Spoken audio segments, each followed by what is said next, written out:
पुँजी बजारमा कमर्सियल ब्याङ्कहरूको महत्त्व क्रेज एकदम राम्रो छ र 60% कमर्सियल ब्याङ्कहरूले ओगटेको पनि छ भनिन्छ। धेरै साथीहरूको ब्याङ्कमा लगानी हुन्छ नै, ब्याङ्कका अलावा अरूतिर पनि हुन्छ र ब्याङ्क त प्रायको छुट्दैन। त्यो कारणले गर्दा पनि ब्याङ्कको हामीले आवधिक रिपोर्टहरू पढ्नुपर्ने हुन्छ। फागुनसम्म मसान्तसम्म कसले कति कमायो त्यो बारेमा हामी हेर्नेछौँ र अब चैत महिना सकिन लागेको छ। चैत महिनापछि त हाम्रो थर्ड क्वार्टरको रिपोर्ट पनि सार्वजनिक होला। त्यसपछि हामी मोटामोटी निष्कर्षमा पुग्नेछौँ कि आर्थिक वर्ष बिट मर्नेवाला छ नि त, यो ब्याङ्कले राम्रो गर्नेवाला छ, यसले अलिकति कमजोर गर्यो, यसले बढी गर्यो भनेर पनि हामीले एउटा प्रोजेक्सन गर्न सहज हुने बेला आएको छ। र अबदेखि हामी मार्केटमा अप टु डेट हुनुपर्छ, किनभने जुन कम्पनीले बढी कमाउँछ उसैले बढी बोनस बाँड्छ। अनि हामीले जुन कम्पनीको हामीले बोनस बढी बाँड्ने सम्भावना देख्छौँ उसैको प्राइस बढी हुन्छ। त्यो गर्दाखेरि हामीले पोर्टफोलियो म्यानेज गर्न पर्ने बेला चाहिँ आएको छ।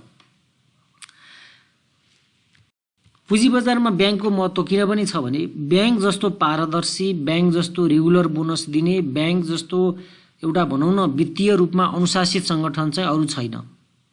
त्यही भएर ब्याङ्क भनेको अब ट्रेडिङ गर्ने हिसाबले ब्याङ्कमा मान्छेहरूले त्यति ट्रेडिङ गर्दा फाइदा पाएका छैनन्, किनभने यिनीहरूको प्राइस त्यस्तो धेरै फ्लक्चुएट, हाईमा पनि जाँदैन, धेरै लोमा पनि जाँदैन। नेप्से बढ्छ 50 अङ्कले, ब्याङ्कहरूको चाहिँ कुनै कुनै ब्याङ्कको त घट्दिन्छ, कुनै कुनै ब्याङ्कको 5-10 अङ्कले बढ्छ। अनि घट्दा पनि त्यस्तै हो, नेप्से घट्छ 50-60 अङ्कले, तर ब्याङ्कहरूको चाहिँ कम घट्छ कि। त्यो हिसाबले पनि ब्याङ्क एउटा रिस्क लिन नचाहने सुरक्षित लगानीको लागि एउटा राम्रो अप्सन हुनसक्छ। अब हामी यो फागुनसम्मको रिपोर्ट अनुसार हामीले हेर्दा फागुन महिनासम्म वाणिज्य ब्याङ्कहरूले कुल 41 अर्ब 95 करोड रुपियाँ नाफा गरेका छन्। अनि फागुनमा नाफा धेरै बढाउने कम्पनीमा एनआइसी एसिया ब्याङ्क रहेको छ। यसले सबैभन्दा धेरै ग्रोथ गरेको छ फागुन महिनामा। तर फागुन महिनासम्ममा, फागुनमा चाहिँ एनआइसी एसियाले गरेको रहेछ। फागुनको अन्तिमसम्ममा सबैभन्दा धेरै नाफा कमाउनेमा नबिल ब्याङ्क सबैभन्दा बढी कमाउने देखियो। अनि माघसम्ममा चाहिँ सबैभन्दा बढी कमाउनेमा चाहिँ ग्लोबल आइएमई ब्याङ्क थियो। गत आर्थिक वर्षको फागुन मसान्तसम्म ब्याङ्कहरूले 42 अर्ब 40 करोड रुपियाँ नाफा कमाएकोमा यस वर्ष नाफा 1.04%ले घटेको देखिन्छ।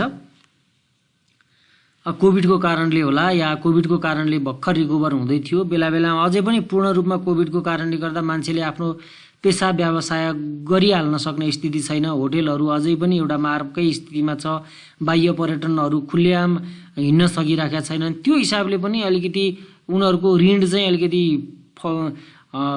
ऋणबाट जुन सामा र ब्याज फिर्ता पाउन पर्ने हो त्यो चाहिँ अलिकति पूर्ण रूपमा नपाइसकेका हिसाबले चाहिँ यस्तो भएको हुनुपर्छ। अब हरेक ब्याङ्कको इन्डिभिजुअल्ली हेरौँ न त एकचोटि। त्यहाँ देख्न सक्नुहुन्छ एनआइसी एसियाको सबैभन्दा राम्रो ग्रोथ फागुनमा देखिएको छ। अब यही ग्रोथ थर्ड क्वार्टरको रिपोर्टमा पनि आयो र फोर्थ क्वार्टरकोमा पनि आयो भने एनआइसी एसियाले पनि एउटा नबिलको र्याङ्कमा पुग्न सक्ने सम्भावना देखायो। र अहिलेसम्म एनआइसी एसियाको नाफा भनेको 2 अर्ब 78 करोड बराबरको छ। अनि नबिल ब्याङ्कको 3 अर्ब 12 करोड, अनि ग्लोबल आइएमईको पनि धेरै राम्रो छ, नबिलकै बराबर जस्तो छ, 3 अर्बको हाराहारीमा छ। अनि 2 अर्ब कट्नेहरूमा चाहिँ नेपाल इन्भेस्टमेन्ट ब्याङ्कको 2 अर्ब कटेको छ, 2 अर्ब 43 करोड।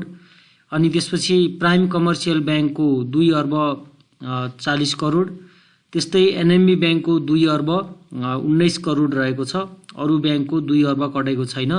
अनि 1 अर्बको हाराहारीमा भएको चाहिँ झन्डै 2 अर्बकै निकटमा नेपाल ब्याङ्कको छ। अनि सिद्धार्थ ब्याङ्कको 1 अर्ब 59 करोड छ। अनि 2 अर्बकै निकट रहेको छ अर्को यो प्रभु ब्याङ्क 1 अर्ब 98 करोड, 1 अर्ब 77 करोड मेगा ब्याङ्कको देखियो।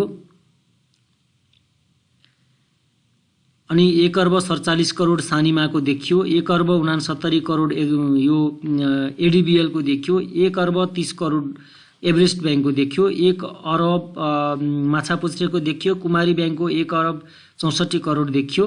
र अब 1 अर्बको रेन्जमा भएका अरूमा चाहिँ सिटिजन्स ब्याङ्क अनि त्यसपछि यो लक्ष्मी ब्याङ्कले पनि 1 अर्ब कटायो, सनराइज ब्याङ्कले 1 अर्ब कटायो अनि त्यसपछि अब राष्ट्रिय वाणिज्य ब्याङ्कको त अब 1 अर्ब 85 करोड बराबरको रहेको देखिन्छ।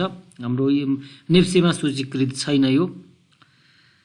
यो हिसाबले हेर्ने हो भने अब अहिलेको सन्दर्भमा राम्रो अब प्रोफिटको हिसाबले प्रोफिट दिने अलिकति डिभिडेन्ड पनि राम्रो सम्भावना भएको भन्नुहुन्छ भने एनआइसी, नबिल, ग्लोबल आइएमई अनि त्यसपछि नेपाल ब्याङ्क भनौँ न यिनीहरूले राम्रो कमाएको देखिन्छ र यसमा चाहिँ यो कमाएको त देखियो तर डिस्ट्रिब्युटेबल प्रोफिट चाहिँ कति हुन्छ भन्ने कुरा अब यो थर्ड क्वार्टरको रिपोर्टमा हेरौँला। जब धेरै कमाउँछ त उसको डिस्ट्रिब्युट गर्न मिल्ने खालको प्रोफिट पनि राम्रै होला अनि थोरै प्राइसमा पनि एकदम धेरै कमाएकाहरू पनि त केही होलान् हैन। जस्तै कुमारी ब्याङ्कको हामीले जस्तै कुमारी ब्याङ्कको रेट कति छ अहिले मार्केटमा त्यो हेर्नु होला अनि एडिबिएल को हेर्नु होला, नेपाल ब्याङ्ककै हेर्नु होला ल भनौँ हैन। यो यिनीहरू बीचमा चाहिँ मार्केट प्राइसमा के कति छ र यिनीहरूले कति कमाएका छन् त्यो हिसाबले चाहिँ अन्डर भ्यालु र ओभर भ्यालु पनि यसै गरी छुट्याउन तपाईले सक्नुहुन्छ र यो डाटा सँगसँगै तपाईले मेरो लगानी.com अनि नेपाली पैसा, शेयर संसार या नेप्से अल्फा यिनीहरूको सहायताले यिनीहरूको पी रेशियो हेर्नुहोस्। म 1.5 अर्ब भन्दा बढी कमाएको तर पी रेशियो के रे 20 भन्दा कम भएको हेर्न चाहन्छु भन्नुहुन्छ भने पनि केही होलान् हैन।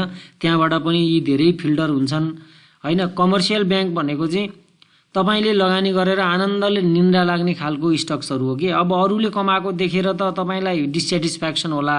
लघु वित्तको हिजो 800 को आज 1600 पुग्या देखिन्छ, बीमाको पनि त्यस्तै चम्किन्छ कहिले। कमर्सियल ब्याङ्कै रहेछन्, अलिकति 5 अङ्क बढ्न पाएको छैन, बेच्ने मान्छे हुरुहुर्ती आउँछन्, बढ्नै दिँदैनन् जस्तो लाग्ला हैन। यो सबै के हो भन्दा एउटा अब धेरै खालका लगानीकर्ताहरू छन्, नयाँ लगानीकर्ताहरू मार्केटमा इन्ट्री गर्दैछन् अनि अलिकति ट्रेडिङले चाहिँ फ्यासिनेट गर्छ मान्छेलाई।